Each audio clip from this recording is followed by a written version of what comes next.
نحمده ونصلي ونسلم على رسول الكريم اما بعد فاعوذ بالله من الشیطان الرجیم بسم اللہ الرحمن الرحیم انی وجہت وجہی للذی فطر السماوات والارض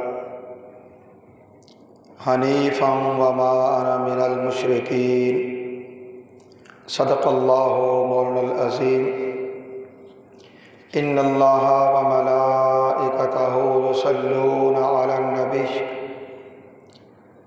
یا ایہا الذین آمنوا صلوا علیہ وسلموا تسلیما۔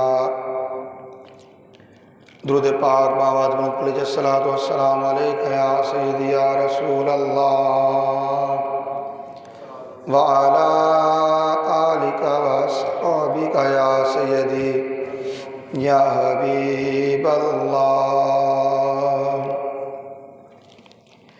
الصلاۃ والسلام علیکہ یا سیدی یا ختم المرسلین وعلی آلک واصحابک یا سیدی یا رحمۃ للعالمین۔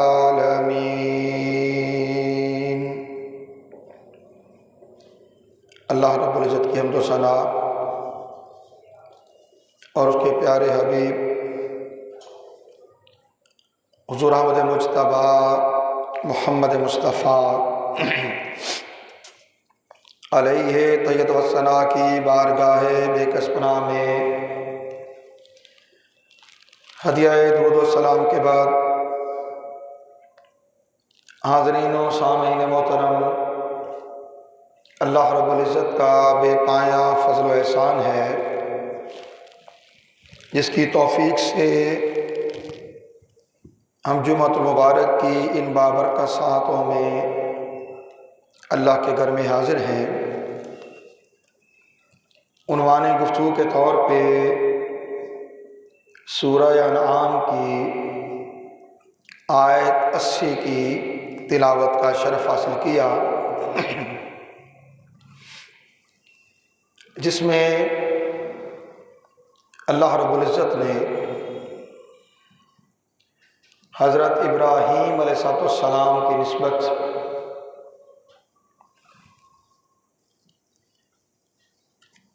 یہ کلمات نقل فرمائے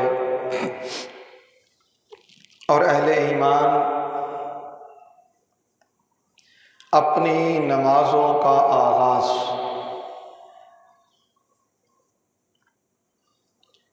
اس دعا اور ان کلمات سے کرتے ہیں: انی وجہت وجہی للذی فطر السماوات والارض، بے شک میں نے اپنا رخ اس طرف کیا جس نے آسمانوں اور زمین کو پیدا کیا، حنیفاً میں اسی کا بندہ ہوں، میں اسی کا بندہ ہوں، وما انا من المشرکین، اور میں مشرکوں میں سے نہیں ہوں۔ نمازوں کا آغاز تکبیر تحریمہ سے پہلے یہ کلمات بندہ مومن حق تعالیٰ کی بارگاہ میں عرض کرتا ہے۔ یہاں تک آنے سے پہلے اپنی بات کو گزشتہ جمعہ مبارک کی گفتگو سے ملا لوں۔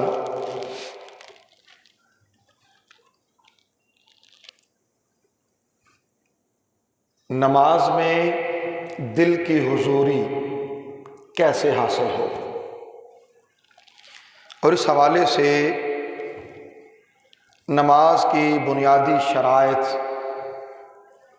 میں سے 4 کا تذکرہ گزشتہ جمعہ مبارک پہ کیا تھا۔ آج ہم اس سے آگے بڑھیں گے اور کوشش کروں گا کہ اس موضوع پر گفتگو اپنے اس وقت میں مکمل ہو جائے۔ ویسے تو طویل ہے لیکن بہرحال اپنے وقت میں بات کو مکمل کر سکے۔ تو نماز کی شرائط میں تھا آذان کا دیا جانا، طہارت، بدن کو ڈھانپنا، قبلہ رخ ہونا۔ ان 4 شرائط پہ بات ہو گئی تھی۔ 5ویں شرط ہے سیدھا کھڑے ہونا، سیدھا کھڑے ہونا، اور 6ٹھی شرط ہے نیت کرنا، نیت کرنا۔ سیدھا کھڑے ہونے سے سادہ سی مراد عرض کر دوں، حق تعالیٰ کے حضور اس طرح متوجہ ہو کے کھڑے ہو جانا کہ پھر کسی اور کا دھیان نہ رہے، پھر کسی اور کا دھیان نہ رہے، اور بندہ سراپا ادب، سراپا عجز، سراپا انکسار ہو کر جیسے غلام اپنے آقا کی بارگاہ میں حاضر ہوتا ہے، ایسے بندہ اپنے مولا کے حضور حاضر ہو۔ اس کے بعد جو نماز ادا کر رہے ہیں اس کی نیت، پختہ ارادہ کہ میں یہ کام کر رہا ہوں۔ اب جب اس کام کی نیت کر لی تو اس کا مطلب یہ ہے ان سارے کاموں سے رک جائے جو خلاف نماز، اور اس سے اگلا مرحلہ ہے تکبیر تحریمہ کہنا۔ اور تکبیر تحریمہ کہنے سے پہلے یہ کلمات ہیں: انی وجہت وجہی للذی فطر السماوات والارض حنیفا وما انا من المشرکین، بے شک میں نے اپنا چہرہ، اپنی توجہ، اپنا سارا دھیان، اپنا رخ اس ذات کی طرف کر لیا جو آسمانوں اور زمینوں کا پیدا کرنے والا ہے۔ میں اسی کا بندہ ہوں، صرف اسی طرف متوجہ ہونے والا ہوں، اور میں مشرکوں میں سے نہیں ہوں۔ یہ کلمات عرض کیے اور اللہ اکبر کہہ کر نماز میں داخل ہو گئے۔ اسے کہتے ہیں تکبیر تحریمہ، تکبیر تحریمہ۔ اللہ اکبر، تکبیر تو ہو گیا اللہ اکبر کہنا، اللہ اکبر کہنا، اللہ سب سے بڑا ہے، اللہ سب سے بڑا ہے۔ تحریمہ، حرام کر دینے والی۔ جیسے ہی تکبیر تحریمہ کہہ لی، نماز کے سوا ہر عمل حرام ہو گئے، نماز کے سوا ہر عمل حرام ہو گیا۔ بندہ تکبیر تحریمہ کہے تو بزبان حال سر سے لے کے پاؤں تک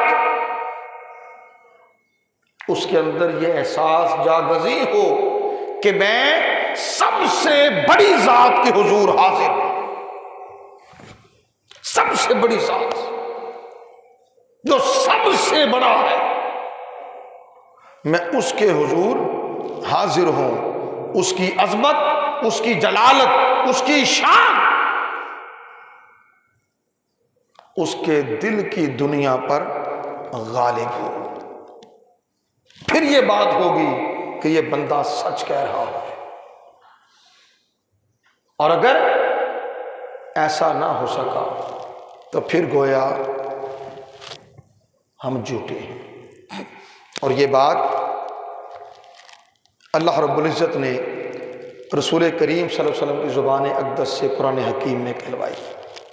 اللہ تعالیٰ نے فرمایا منافق آپ کو رسول کہتے ہیں اور اللہ تعالیٰ بھی اس بات پر گواہ ہے کہ آپ اس کے رسول ہیں، آپ اس کے رسول ہیں، لیکن منافق جھوٹ کہتے ہیں، منافق دل سے آپ کو اللہ کا رسول نہیں مانتے۔ تکبیر تحریمہ کہی، دل سے رب تعالیٰ کو سب سے بڑا مان لیا، تو پھر بندہ مومن، ورنہ کیفیت وہ منافقین والی کہ زبان رب کی کبریائی کا اعلان کرے اور دل گلیوں میں، بازاروں میں، گھر میں اور پتہ نہیں کہاں کہاں کھیلتا پھرے۔ اگر ایسا ہے تو پھر زبان اور دل اس کی موافقت نہیں ہوئی، زبان کچھ اور کہنے والی ہو گئی، دل کسی اور دھیان لگ گیا، تو یہ تو منافقت ہو گئی۔ تو تکبیر تحریمہ یہ تقاضا کرتی ہے کہ اب پھر اسی ایک خالق کے حضور حاضر ہو جاؤ، اور پھر یہ بات بھی ذہن نشین کر لیں کہ نماز خالص اللہ سے ملاقات ہے، اللہ تعالیٰ سے ملاقات ہے۔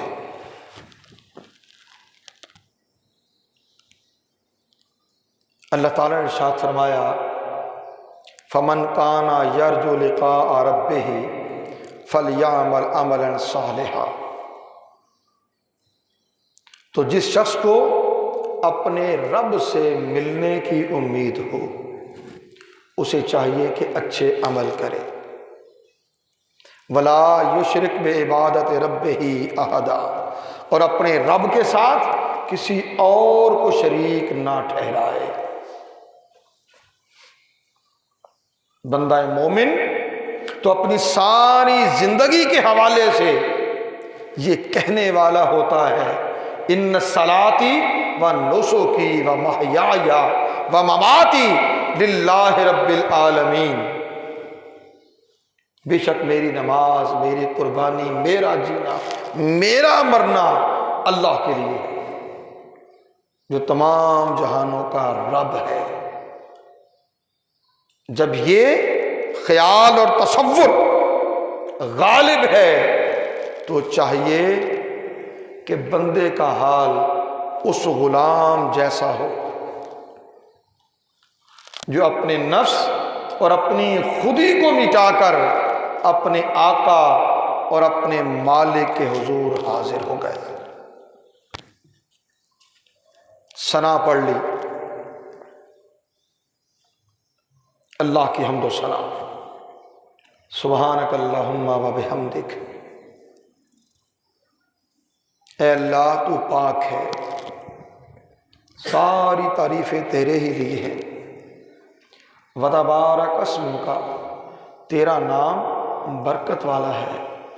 وتعالی جدک، تیری بزرگی بہت بلند ہے۔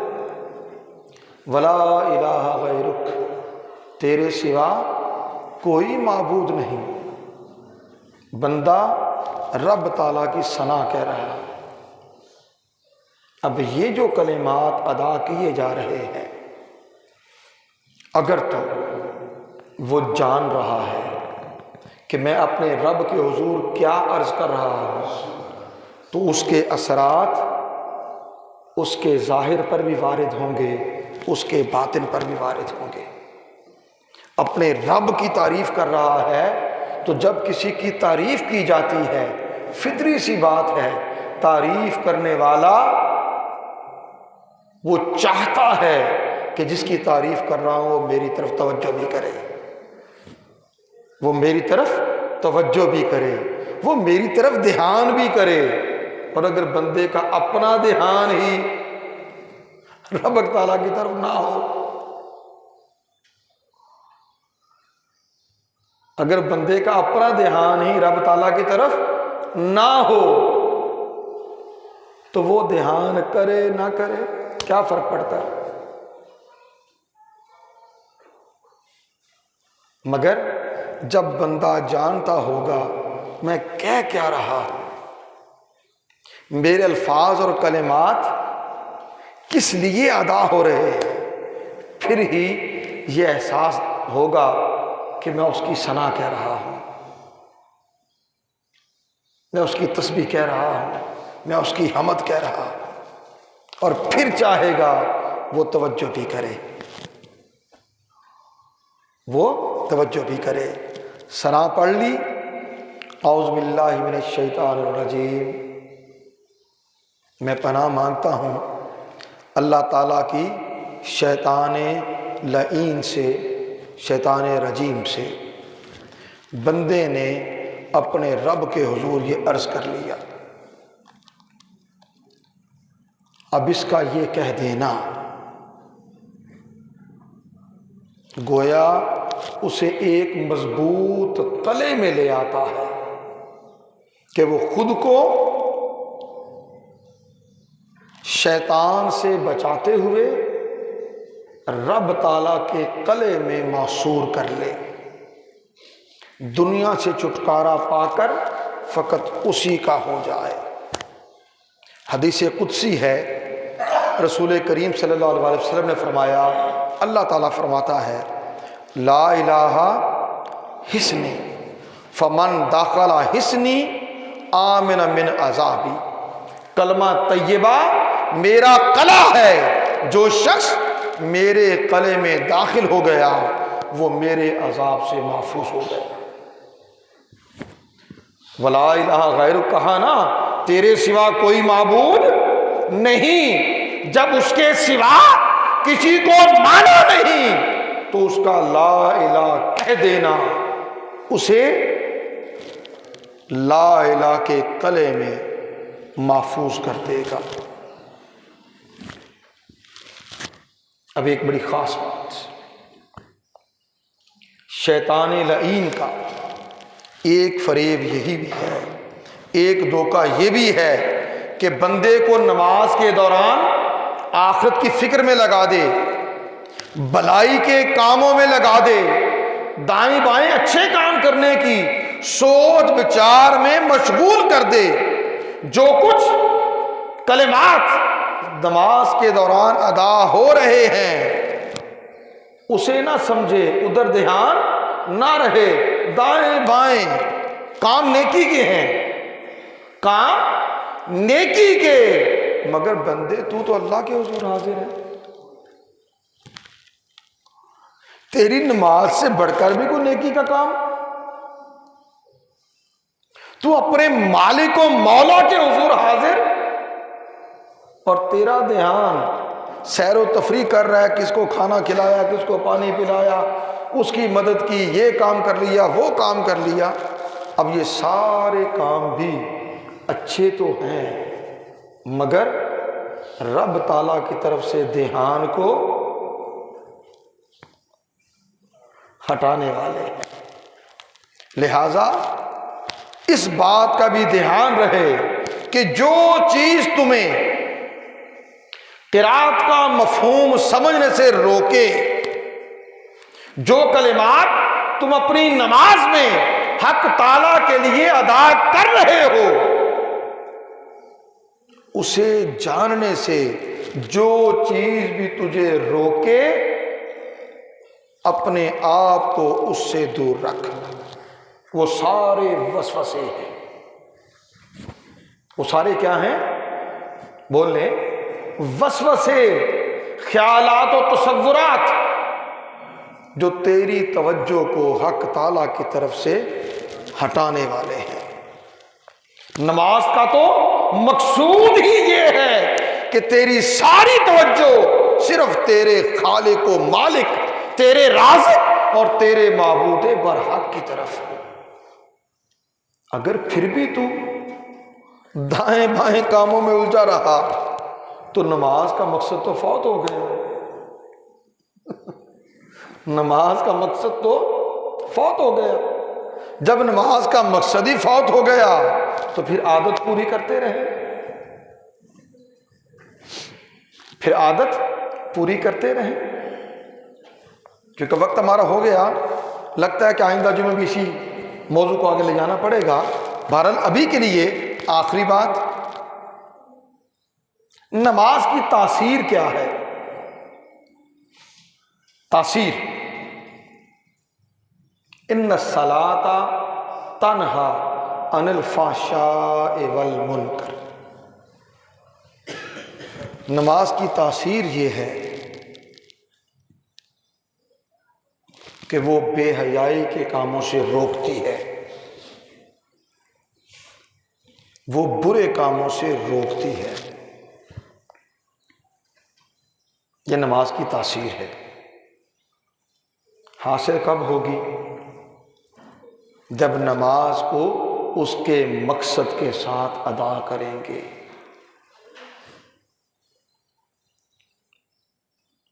نماز کو اس کے مقصد کے ساتھ ادا کریں گے۔ ایک چھوٹی سی تمثیل دے دیتا ہوں، ابھی ذہن میں آ گئی۔ آپ کا برتن ہے، پیالہ ہی کہہ لیں، توجہ سے بات سمجھ لیجیے گا کیونکہ بات ختم کر رہا ہوں۔ پیالہ ہے، پیالہ آپ نے ٹیڑھا پکڑا ہوا ہے، ٹھیک ہے، سیدھا سیدھا پیالہ آپ نے پکڑا ہوا ہے، بے دھیانی سے پکڑا ہے اور وہ ٹیڑھا ہے۔ کوئی دوسرا اس میں دودھ ڈال رہا ہے، اس میں دودھ ڈال رہا ہے۔ اب بتائیں کیا وہ دودھ پیالے میں ٹھہرے گا؟ جی بھئی ٹھہرے گا؟ نہیں ٹھہرے گا۔ جب تیرے دھیان کا پیالہ تیرے رب کی طرف نہیں ہے، جب تو نماز میں ہو کر بھی نماز کے مقصد سے غافل ہے، پھر جب تیری ہی توجہ حق تعالیٰ کی طرف نہیں ہے، وہ توجہ فرمائے نہ فرمائے، تجھے کیا فرق پڑتا ہے؟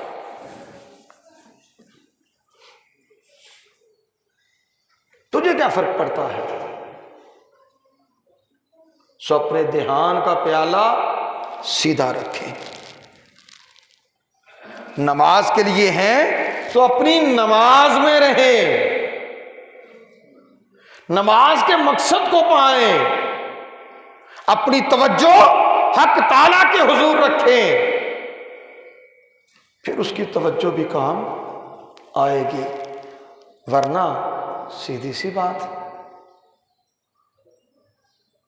جب مانگنے والے کی توجہ دینے والے کی طرف نہیں تو دینے والوں کو کیا ضرورت ہے کہ وہ عطا کرے؟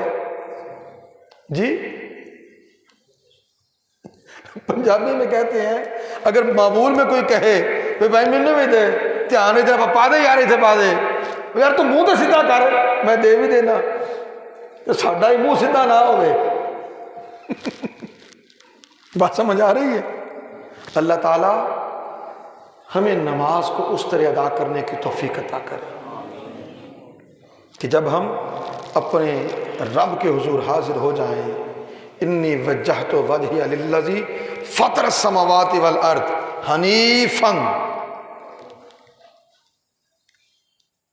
بے شک میں نے اپنا چہرہ اس رب کی طرف کر لیا جو زمین و آسمان کا پیدا کرنے والا ہے، اور میں تو اسی کا بندہ ہوں، اسی کے ہو گئے تو سب کچھ پا لیا، اور اگر اس کے ہو کر بھی پرائے رہے